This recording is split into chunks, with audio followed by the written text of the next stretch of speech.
Listen to the hunger strike leader. His name is Jonathan Butler. This is last night on Anderson Cooper 360 on CNN. Anderson Cooper said, "You were really prepared to go that far?" Meaning, you were going to die? With your hunger strike? You were going to starve to death over this? I've been facing issues on this campus as an undergrad since 2008, and now as a graduate student here, I've been facing these issues. As an undergraduate, you were saying you've been facing these issues going back to 2008. Did you feel unsafe on campus? I felt unsafe since the moment I stepped on this campus. Why are you still there? 8 years, why are you still there? Is this the only place you get in? Is the only place you don't have to pay to get in? Why are you still there? 8 years and you don't like it? 8 years you feel threatened? 8 years you don't feel safe? Why are you still there? And I imagine if old Jonathan was sitting here, his answer, because I am committed to change. I am committed to overthrowing the racism and the bigotry, whatever it is that's making him feel unsafe. I am committed to revolution and transformation. Really? Sounds like you just want to be safe.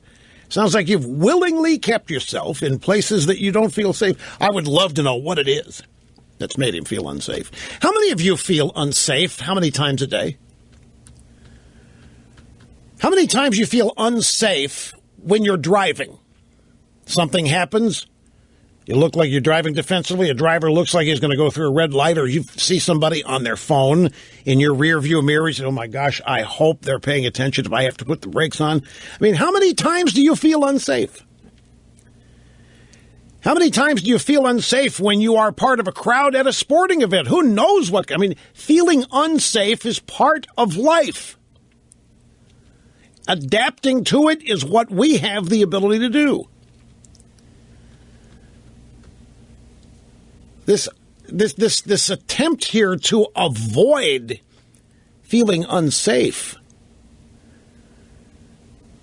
I don't know, it's unrealistic to me, and therefore the demands that come with it are totally unrealistic, and yet the adults cave to it.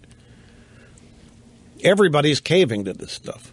I feel unsafe because what happened in Ferguson? What happened in Ferguson? Well, a gentle giant was shot in the back when he was running away after being stopped illegally by a cop who was a racist and just wanted to murder him.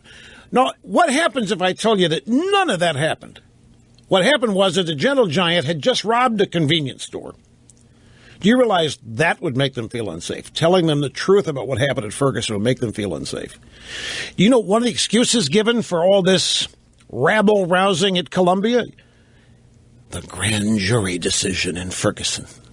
Because the grand jury totally exonerated the cop. They felt unsafe 120 miles away. They didn't feel secure. They felt unsafe. Yeah, I know. The hunger strike began on Friday. This is another thing. This Butler guy begins his hunger strike last Friday. It goes through the weekend, and all during the weekend, the media is acting like some giant medical emergency is in the process of taking place here. He looks like he's in his 40s to me, the hunger striker, the student for 8 years on the Mizzou campus who feels unsafe. He's a big guy. I don't know why he would feel unsafe. Frankly, I'm not even convinced he does. I think this is all just something to say.